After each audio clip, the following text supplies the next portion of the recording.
Caulfield.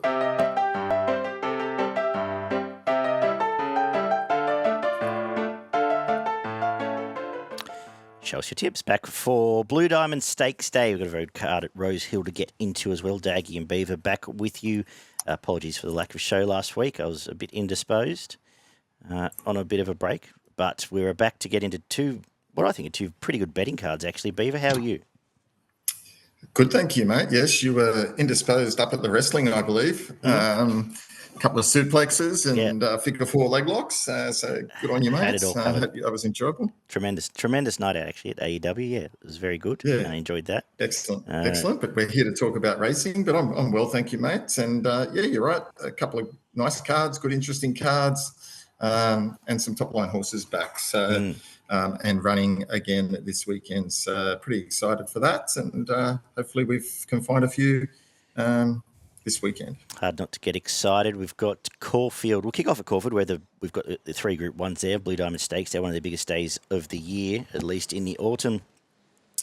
Going to be a hot day tomorrow. Currently a good 4.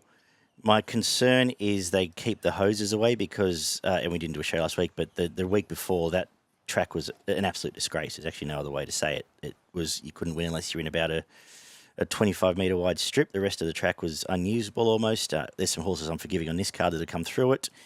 I'm a little bit nervous because it's so hot, and I think Peter Moody's already said I wish I won't run if the track's too firm. Some other trainers will carry, and I'm scared it's going to fall apart again, but hopeful that the common sense can prevail and they just let it play out as God intended, for lack of a better term. Any thoughts on that, Beaver? Yeah, look, I'm hoping that as well, because it was a disgrace, that track.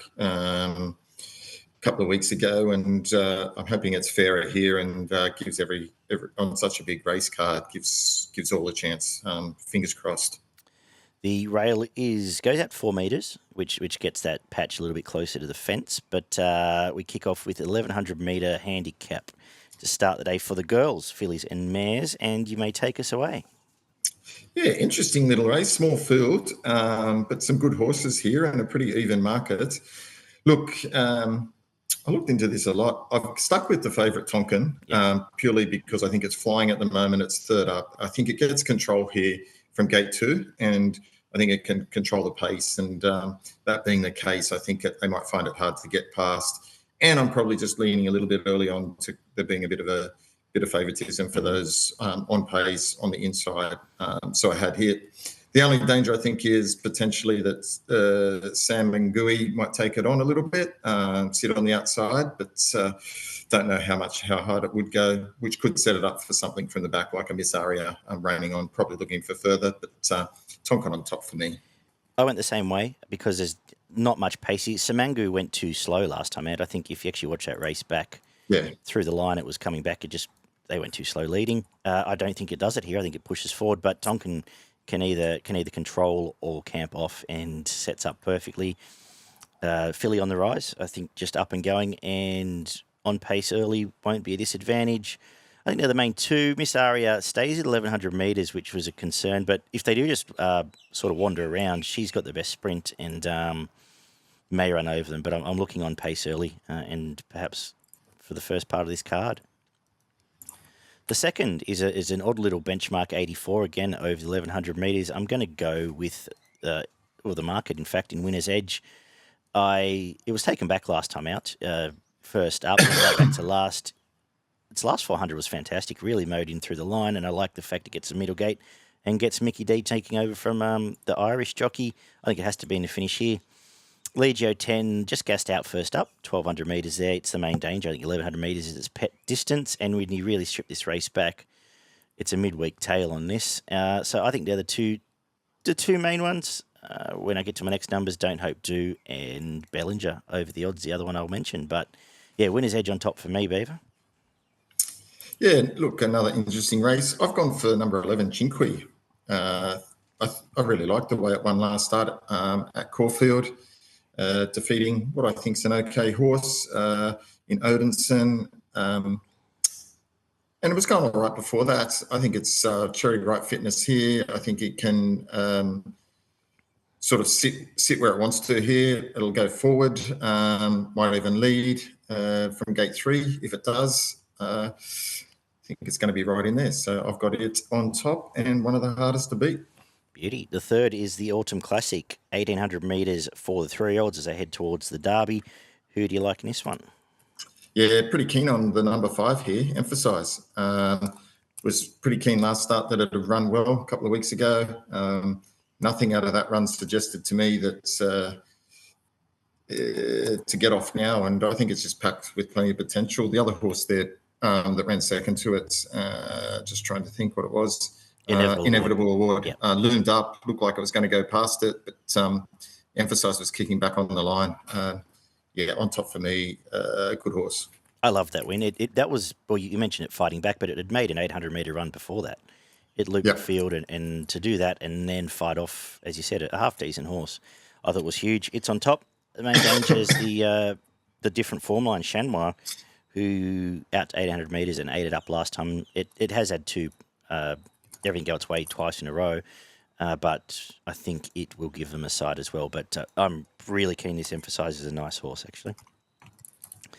Race 4 is a 1,200 metre Zeddative Stakes, 1,200 metres for the just 1,200 metre race here. And I'm going with the Sydney form in a polyglot. Comes here third up. It sat a very good win first up, then sat 3 wide without a lot of cover the whole way at Rosehill.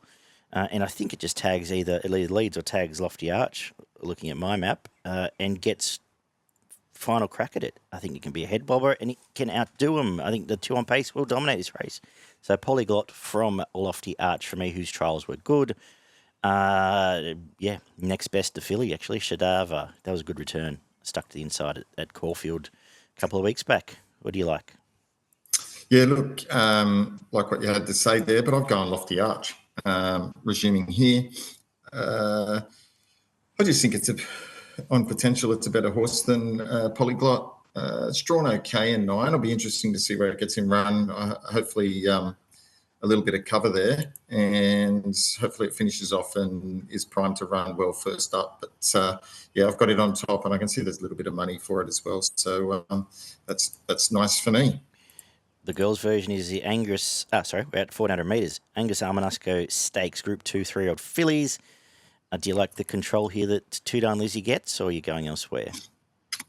Look, I think it's going to be certainly hard to beat getting control here, but I'm a big Treasure of the Moment fan. I know this isn't probably the race that's been set for, but it is a Group 2 race, so I think it'll be wound up enough to run well here. And if it gets the right run and it gets the right trial into this race, I think, and it has the fitness, I think it'll be the hardest to beat. The top 2 look to be the main chances here. I'd be surprised if anything wins outside of that. So I'm going the number 1, Treasure of the Moment, on top for me. I've gone with Tudine Lizzie just because it's the only leader. I thought the trials were lovely. I think they'll all jiggy jog and watch her for the first 1,000, and then Treasure of the Moment will have to reel her in. Not saying she can't. They're the only 2 hopes for me, but just going with the map advantage of Tudine Lizzie. Then Qatar's Choice might run third. 1,400 metres, we go to the older horses here. Group 3, not as comfortable once I've done this race, but I'm going to go absolute last chance here for Samana. Has spent its life in A grade for the last few seasons and may have just become a pack chaser, is my concern, but this is the most winnable race it finds itself in. So I'm going to put it on top. May want cut out of the ground too. Grinzinger Bell's the obvious one that rolls forward off some nice trials and leads. Couldn't find a lot else here, really. Corvalante has had a trial since the first up run, but drawn out wide, probably goes back. If Samara doesn't win this, it's got life from me. Beaver, you? Yeah, I've done the same as you, which is a bit of a concern. But I think third up here, the first 2 runs have been okay. And, when I did go through the form here, I just found it, it's not a big field. And I just struggled to find something to beat it here that's going to set up as good in this race for it. So I got it on top, but you're right. If it doesn't win this, it will be life, no doubt about it. The first of the features kicks off the quaddie, the 1,400 metres, Wait for Age Futurity Stakes, Group 1 level. Mr. Brightside could not have done anything more first up. Beaver, is that the way you're going? Yeah, it is the way I'm going here. This doesn't have another will in it. It's got some good horses, but yeah, look, it's just going to be too good for these. I just can't find too much of a danger. I think the main danger is Evaporate. Number 11. Should have won last start. I actually think should have won last start. Yep. Just got sort of, I think just didn't take off early enough. And if you go back and have a look at it, it was doing its best work on the line. Yeah. I think this is in for a decent preparation. So if anything's going to push Mr. Brightside, it's going to be Evaporate. These two blue colour horses on the inside, depending how this track's playing, will have a bit of a say here. But I was interested in Tom Kitten. I thought it trialled really well, pushed up under 2 Done Lizzie in its last trial and looked quite good. First up last prep over 1,400 metres, it exploded and put away a half decent field in Sydney. I thought the $12 interested me. And same as Pericles, I think can almost lead this race from gate one. Just what that means on this track is my only concern. Mr. Brightside, absolutely outstanding first up, just got done by a better horse, essentially, on the day. The outside gate probably means he has to lead, because otherwise I don't know where he gets to, really. I don't know where the rest of his pace is, which is why I thought Pericles might push forward and take up a control. I'm thinking I'll back the two Godolphin horses, Pericles and Tom Kitten, each way here at double figures, maybe even throw Evaporate in, to go in my quaddie, whether I do anything around it. I think it's a nice horse, maybe goes to the Guineas third up next week. If you like the favourite, though, good luck to you. I'm not knocking it, just looking for a price there. The second of the feature, and probably the main event on the card, is a Blue Diamond Stakes, 2-year-olds, 1,200 metres, Group 1 level. And the more I looked into this, I don't know if any of those Melbourne lead-ups are that great. So I'm going to go Sydney form here. I thought Tempted was very, very good last time out. That was a red-hot leaders track, and it tried to reel in the playwright as best it could. Finds Craig Williams, finds a middle gate, and I'm going to go with it at an each-way price here.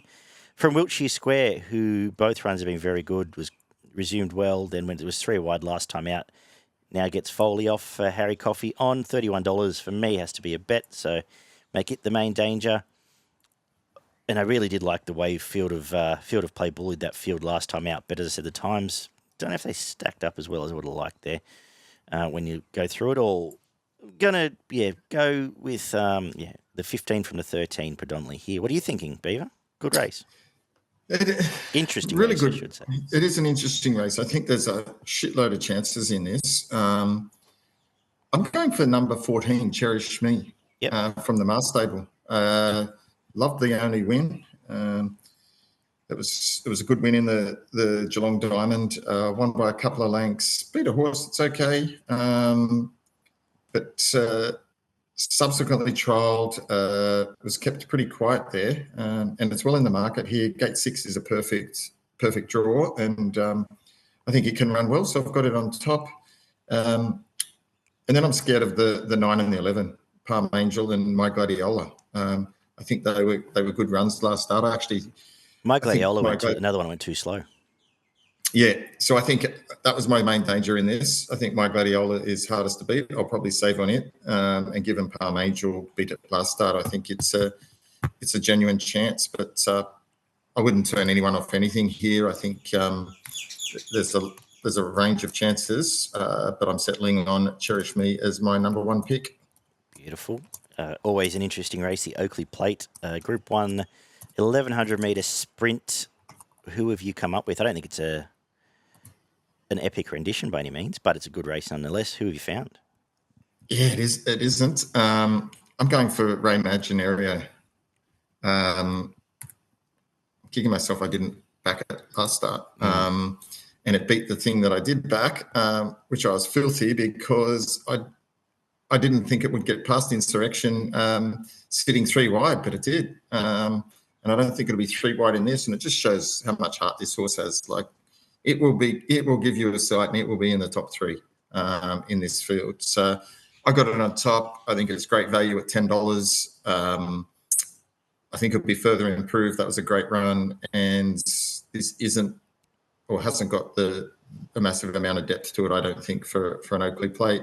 I think the 2 main dangers is the 15, She's Bulletproof. That was a lovely win. 52, gate 8, exploded away last start. A lot to like about that.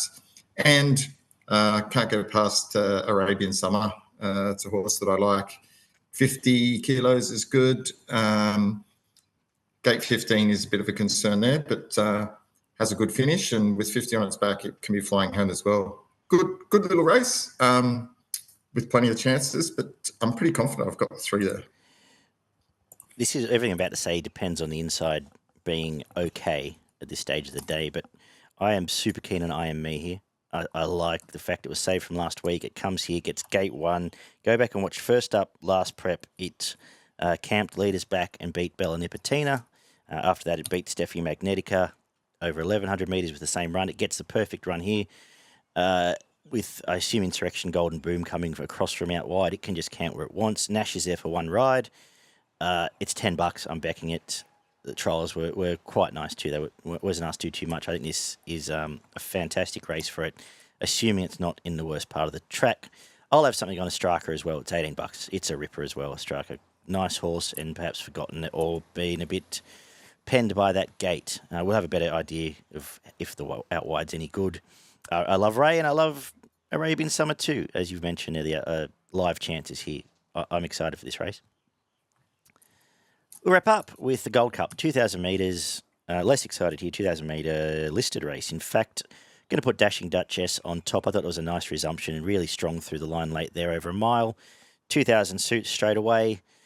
Goes on top for me from Shayha, who's honest. Doesn't like winning that much, but gets itself close enough. And I suppose Torrenzino and Touristic are half chances. But, yeah, Dashing Duchess to finish the day, Beaver. Who are you coming home with? Yeah, I'm going to come home with Deny Knowledge. I think it's the best horse in the race. I think it can jump and run, control the speed here. And if it's fit enough first up for this distance, I think they'll find it hard to go past it. So it's on top for me and very much hardest to beat. Beautiful. Smoke and Romans gets a lovely run too when you get your quaddie, which you can do now. In fact, what's your Caulfield quaddie? Yeah, thank you, Daggy. My first leg, which is race 7, I'm going number 1, Mr. Brightside, and number 11, Evaporate, keeping it pretty skinny there. I'm assuming that I Wish a Win might come out, but they're my 2. Going to go a bit wider later in no particular order. In the Blue Diamond, race 8, leg 2, I'm going 14, Cherish Me, 15, Tempted, 11, My Gladiola, 9, Palm Angel, 3, Extractor, and 2, Tycoon Star. I was going to say that's a great quaddie horse, Tycoon Star. He'd run well. In the third leg, I'm going number 1, I Am Me, number 5, Ray Magnerio, number 15, She's Bulletproof, number 16, Arabian Summer. And to come home in the last leg, I'm going 1, Deny Knowledge, 2, Smoking Romans, 8, Dashing Duchess, and 10, Shaya. Lovely. Your best in value? My best bet comes up in race 3, number 5, Emphasize. And my value bet comes up in race 9, number 5, The Big Ray. I'm going to make my best I Am Me, race 9, number 1. There we go, $10 best bet. Why not? And value, race 8, number 13. I had it second pick, but Wiltshire squares over the odds at 30s. We'll make it the value. But, yeah, big days racing. Let's go hard. And, of course, to see these tips, you can go to showusyourtips.net where, Beaver, you would have seen I've already set up the pages, so you just need to plug your tips in. Yeah, mate. I'm on it. So you'll be able to get our, I guess, soft copy, written copies of what we've spouted out today if you want to double check as we go. Rosehill's next. Rail goes out 5 metres. No rain around, which suggests on pace is quite scary. Anyway, see how it plans out. 1,500 metre midway kicks us off. Benchmark 72 as usual. And Mogway, I've been with all prep. Went back in distance last start. Just grounded the line. Back to 1,500 metres and back to midway grade is just about the only horse I'm interested here. Ash Morgan gets the leaders back and should get the job done. Rush Attack will make the danger with Zach Lloyd jumping on there. But not. I only looked at for one horse and happy to be with it here at the around the 650 mark. What have you done, Beaver? Yeah, look, not a race I got too excited with, but I've settled on number 10, Rush Attack. It's always there or thereabouts. And I don't mind that Newcastle form at Chase Home Lease, who sticks on pretty well. I think it'll further improve from that, and comes from a decent midway stable. So the Doyle stable, I've got it on top around the $6.50. 1,300 metre highway comes up next. Found anything here? It's not that exciting. I'm sticking with the 7, Bide Your Time.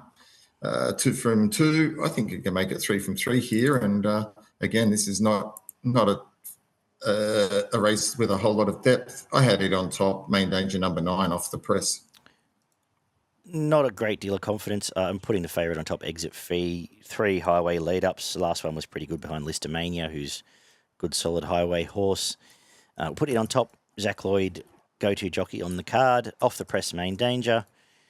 Comes through the same lead-up, actually. It was sat wide there and hit the line well, but not a huge betting race for me. Benchmark 78, 1,300 metres is up next. I'm with the market again here in Lady Boss. I thought did a pretty good job last time out, chasing Bunker Hut, who obviously ran away from it, but it stuck on quite well. I think that's the lead-up, Lady Boss from Step Aside. I went looking for Peace Officer and Salesano at a price. I thought the map was probably against Peace Officer, and Salesano might be going no good, but dry track with a leader's advantage might see an improvement there. Lady Boss, right run on a on-pace track, I'm feeling. Beaver, what have you found? No, I'm going for the resume here, number 8, French Ruler. Okay. I like the fact that it's run in Group 2 company last race when it finished 5th at Caulfield, only 2 lengths behind Snitzenova. And then prior to that, ran some nice races in okay, Super Maidens and a couple of decent runs. Had the 3 trials for this, so I think it'll be primed and ready to run well. So I thought around that, it would be hard to beat. Beautiful. 1,100 metre benchmark 78 comes up next. What have you found? Yeah, look, I've gone for number 2, Piastri, resuming here from the Mast stable. Gets a 2 kilo claim here. Has a nice finish on this horse. It's up from Melbourne. Again, ran in some okay quality races. One behind Miss Aria, finished behind Miss Aria in its latest. Finished 9th, but put out after that. So it's campaign to come to an end there. Resumes here, can run well fresh. There'll be pace on because Bonita Queen will go hard and ensure that there's pace on. Might set it up for something like Piastri to come from the top because Bonita Queen doesn't have much ticker. No, I'm all over Bonita Queen. Led up a Group 3 a week ago. Bjorn's brought it straight back to Rosehill, 1,100 metres, back in distance. Gets a claim. It'll lead. It'll win. I'm scared of Piastri. Scared of the Blade because it might be a top horse too, and the trial was fantastic. But I just think map set up, quick back up, third up, fourth up. Not sure it's that genuine, mate. We'll find out. Don't disagree. I just like the setup probably more than the horse, to be honest. Yeah, if I'm being honest. I think it won its first up at Wyong, and I backed it, and I thought, but it nearly capitulated there behind Audette, and I thought, and then it folded up at Randwick over 1,200, and then folded up again when it had good leads. Back to 1,100 might suit, but Rosehill 1,100 is what I'm. Yeah, in 7 days. It could be okay, but I just don't know how genuine it is. Fair enough, because the other two chases are good horses. So, what else is a good horse? Is this next one, race 5, 1,300 metres. I wouldn't back up most of this field in that last race, to be honest, but apparently it's a Group 2. There's one hope here. It's Makarena. It'll win. It'll win with this will be a barrier trial. I don't want to talk about the rest of these losers. Watch my girl run second because it's on pace. You got anything else? No, I'm with you. Should win. It's clear on top of for me. Hard to beat. Let's move on to the next race, right. I reckon. The Silver Slippers next, a Group 2, 1,100 metres, and a very good 2-year-old race, at least a couple of very good 2-year-olds in it. Which one do you like the best, though? Oh, look, mate, I'm pretty keen on the top one. Wodaton. Mm-hmm. It just looks like one out of the box. They've been all over it for some time now. My inside intel tells them that this is as good a horse as you're ever going to see. So we'll see. It looked pretty good. My concern is, can it come from last at Rosehill if it's a dry leaders track? Yeah, well, might not be last. Doesn't have to be last, but that's where New South Wales have put it. Yeah, it just depends how good. If some of these others are any good as well, it just might be that much better than them. Time will tell, but I think $2 is a good price, mate. I'm going to tip Bell Mercy on top because of the map. It gets leaders back. Zach Lloyd, last trial was sensational. Won the what did it win? The Gym Crack all that time ago. It's on the way to the Slipper. We'll go with it. It's terrified of Woden. The map is the only reason it's not on top. It might be the best 2-year-old we see this autumn. So, hey, we might get a price about it if you like Woderton. Anything else you want to mention? Not really. Nashville Jacks over the odds. Trialled really well. Quaddie kicks off. Cool. Parramatta Cup, 1,900 metres. Again, I've just gone straight to Bjorn Baker, straight to the leader, straight to a horse that's come back flying this prep and gets a senior jockey on, and that's Our Anchorage. The rest of these are, like, seriously, we've been talking about some of these horses for 5 years, and they've won a race in that time. It'll lead, it'll win. That's it. Yep. All right, cool. I had, for the sake of a second horse, Cassiniology might improve. Now, the good one for you to talk about, Beaver, is the Hobartville Stakes 3-year-olds, 1,400 metres, broadsiding resumes, and I'll give you first crack at it. Is it just a wet track bully? Well, this will be its best test to see if that's the case. Yeah. I don't know. I don't think so. I think it's got a little bit of ability. I mean, it comes back here to a much different class of horse than it's been racing previously. The trial looked pretty good. I'm not that worried. It raced Flemington behind Brightside in a Group 1. Then it was in the Cox Plate. Did finish third there. So that's probably, and that was on a good track. So I don't think that it's just a wet track bully. I know its good form's, probably questionable, but it's probably raced a lot better horses than these, considering. So I've got it on top. There's some good horses here.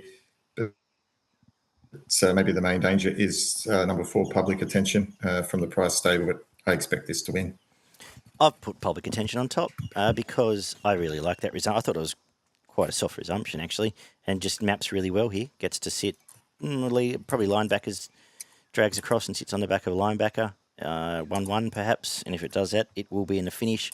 I've got broadsiding in for second. I want to see it do it, but the trial was, nothing wrong with the trial, was on a rain-affected track. Doesn't get J-Mac either, so a couple of little negatives. I think they're the two. I'm not going much wider than that. Linebacker was okay first up. I don't think it can turn the tables on Public Attention. And we'll keep an eye on the Waller thing down the bottom, the filly, Aliana. Race 9, benchmark 100, 1,400 metres. Each way price suits me for West of Africa. I thought, I think it's the real line chaser, likes to win. It went up to the Gold Coast where it was pretty dominant after there. Has had a tick over trial since. Map may be the concern, as I've said all show. But it's on top, and then I think the danger of the two that fought out last time, Highlight 2 leads, and Headley Grange, who is going quite well at the moment. What have you made of this? Yeah, certainly West of Africa, I thought, was one of the main dangers to my on-topper, and that was Coastwatch. I think it's a nice win. Like the last start win, and I think it's a nice enough horse. Again, I think it's done a lot of racing in better company than here. If you go back 3 and 4 starts ago, 2 lengths in a Group 2, then it finished by Private Eye in a Group 3. That's pretty good for this. I think it can run well. Came out at Sandown, beat Chorlton Main, which question mark, but I still think that was a decent enough run in a fairly decent affair. I think it can run well, gets the claim here. I got it on top, and I did have West of Africa as the main danger. Benchmark 94, 1,100 metres, wraps us up as it tends to do at Rosehill. Who do you like in the last? This was tricky. I found this quite a hard race because I do have a liking for the Black Cloud, and it is a horse that I do like. But I thought She's an A-lister, probably beat it fairly comfortable on its own merits last start. But having said that, she's an A-lister, has outstanding first up form, not as good second up, and they did back it. So, and the Black Cloud did drift a little bit. I'm going to stick with the Black Cloud. I think it can run well again. I think it could be on pace, hard to beat. So I had it on top. But plenty of chances here. She's an A-lister, definite chance, as is Cosmonova and Osma. Yeah, I've gone with she's an A-lister. I thought I like the win. I'm going Bjorn in the last. Should just find a half cozy run from gate 4 and get the job done again like it did. But this is the widest leg of the quaddie I'm going for, because you've mentioned the chances are all alive here. Both Black Cloud, Cosmonova are chances. Brudenell's half a chance. Osmar will improve off that first up run and gets the lead. But we'll finish with Bjorn Baker's. She's an A-lister in race 10. Quaddie, first leg, race 7 is number 9. We'll put Manzois in just because I backed it last start. Number 10, Genealogy. Number 11, Our Anchorage. Second leg, 1, Broadsiding. 3, Linebacker. 4, Public Attention. 11, Aliana. Third leg, 3, West of Africa. 4, Highlights. 11, Headley Grange. And we'll come home with 1, Brudenell. 3, Bacchanalia. 5, she's an A-lister. 9, Osmar. 10, the Black Cloud. 11, Cosmonova. My best, race 7, number 11, Our Anchorage, but Makarena will win as well. Value race 1, number 2, Mogway. Beaver? Yeah, my best bet is Wodaton in race 6, number 3, and my value is race 9, number 1, Coastwatch. But I do like Makarena, Wodaton, Anchorage, and Broadsiding. I might even multi those and see if I can keep the wife happy. Very good, Beaver. I know you're outstanding at doing that. What's happening in Queensland when you do that? Sorry. Yeah, it wasn't overly fussed, to be honest, in Queensland, but I did come up some with the punters to follow. Race 2, number 6, Diablo Bolt. I think it can run really well. And then I did have race 6, number 6, Mintaka Lad gets its chance to win around the $3 odd mark. And then we wanted to finish later in the day. I had in the last race 10 at number 8, Devastate. Very good. Thank you, Beaver. Okay, thank you, Beaver. I'll chat to you soon. Thank you, punters, for tuning in. We will be back next week to do it all again. Take care, guys, and we will talk soon. Bye.